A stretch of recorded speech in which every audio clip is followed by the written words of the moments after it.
Atenção, empregada doméstica. Você sabia que quando você trabalha numa casa de família mais de 2 vezes por semana, quer dizer, você trabalha 3 vezes por semana, você tem todos os direitos de um empregado com carteira assinada? Isso mesmo, todos os dias, muitos empregados domésticos chegam no nosso escritório com a mesma dor, que trabalharam por um empregador e não assinou a carteira, e quando o empregador demitiu esses empregados, ele simplesmente achava que era um serviço autônomo e não tinha acerto para fazer. Muito pelo contrário, se vocês trabalhavam mais de 3 vezes por dia, você tem sim todos os direitos de um empregado convencional. Você tem direito a férias, você tem direito a 13º, tem direito ao recolhimento do FGTS, tem direito ao pagamento do aviso prévio. Durante a sua jornada de trabalho, se você trabalhou mais que 6 horas por dia, você tem direito a 1 hora de intervalo. Quando a gente fala 1 hora de intervalo, não é só você almoçar e continuar trabalhando, ou almoçar e ficar à disposição do seu empregador, vigiando as suas necessidades. Não, isso não é horário de intervalo. Horário de intervalo é um momento que você pode alimentar, mas que você pode descansar. Que você pode, por exemplo, sair se você quiser, se você pode pegar seu telefone e ficar 1 hora no seu telefone sem ser incomodado. É um momento seu, é um momento de distração, é um momento de descanso do seu corpo e descanso da sua mente. É fundamental isso e você tem todos esses direitos. Muitos empregados domésticos acham que por trabalhar em casa de família, eles não têm direitos trabalhistas e os empregadores não pagam esses direitos trabalhistas. E os empregados acham que para conseguir reivindicar esses direitos é muito difícil. Primeiro porque eu não tenho testemunha. Muitas das vezes o empregado doméstico ele recebe através de Pix, através de transferência bancária. Então todos esses recibos de pagamento, eles são uma prova muito forte que você prestou serviço para esse empregador.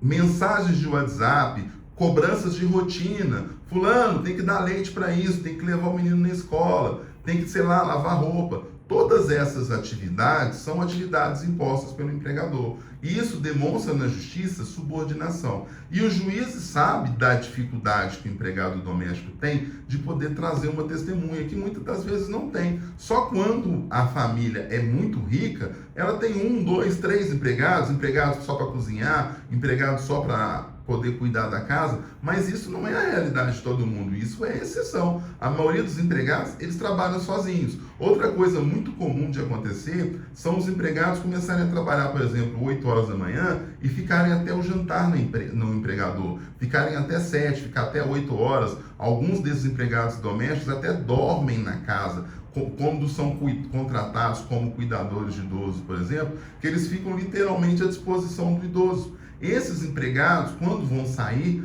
da empresa, quando o empregador os demite, na maioria das vezes eles não pagam as horas extras, mesmo que a carteira esteja assinada. Ele não paga hora extra. Aí vem a mesma dúvida do empregado. Para mim ir na justiça, eu preciso de provar. Para mim ir na justiça, eu preciso de provar para o juiz que eu fazia essas horas extras. E, por isso, a Lei Complementar 150 disse que o empregado doméstico não tem que provar a sua jornada, o empregador que precisa de fazer essa prova.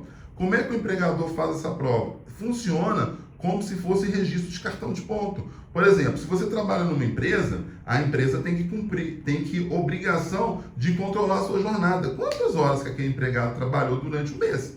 Aí, se o empregador não fez esse registro, passa a ser do empregador a obrigação de cobrança desse horário. Quer dizer, o próprio empregador vai ter que provar para o juiz que você não fazia essas horas extras. Se ele não provar, o juiz vai condenar o empregador e vai entender que aquelas horas extras apontadas na petição inicial são verdadeiras. Muitos empregados domésticos também têm medo de entrar na justiça, porque eles acham que não vão conseguir um segundo emprego. Isso é bobeira, isso é jargão popular. Quantos empregados e amigos de vocês que já tiveram ações judiciais e trabalham naturalmente? Aqui no escritório eu tenho cliente que já fez 5 ações trabalhistas comigo nos últimos 10 anos. O mesmo cliente. Quer dizer, então se na primeira ação ele não conseguisse mais emprego, ele não teria trabalhado nessas 4 ações. E isso é um jargão popular. Muitos empregados têm medo de ajuizar a ação por achar que não vai conseguir trabalhar em outro lugar. Mas, gente,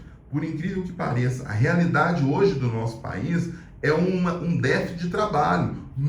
As pessoas não querem trabalhar mais. Os empregadores estão com grandes dificuldades de conseguir empregados para trabalhar na sua empresa. Por que eles estão com essas dificuldades? Não tem gente. As pessoas, infelizmente, não tem pessoas disponíveis para prestar esse trabalho, por mais incrível, radical que pareça. Então, vocês estão com a faca e o queijo na mão, mas não estão indo na justiça por desconhecimento. Também tem aquele empregado doméstico que acha que não tem condição de pagar um advogado, que ele não conseguirá entrar na justiça sem advogado. Mas os advogados trabalhistas, isso é uma dor da maioria dos seus clientes. Então, como que os advogados trabalhistas trabalham? Pelo menos a gente aqui no escritório, a gente cobra 30% do valor que você vier a receber. Você só paga empregado doméstico quanto você receber. Se você não receber nada, você não paga o escritório nada, fica no risco. Ou seja, é uma ação de risco tanto para o escritório, tanto para você. Quanto mais o nosso escritório fizer você receber, é melhor para todo mundo ganha. Eu costumo dizer aqui no escritório que é melhor você pagar 30% de uma ação de 100 mil do que pagar 20% no recebimento de 10 mil. A gente é especialista e tem 5 mil processos. A gente só faz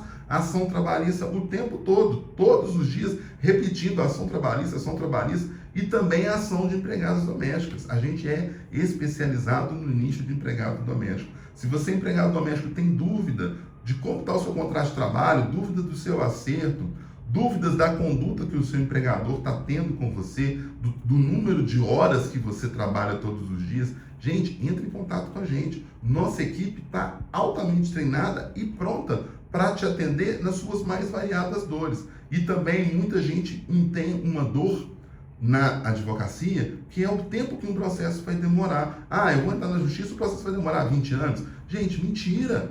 A ação trabalhista é ação alimentar.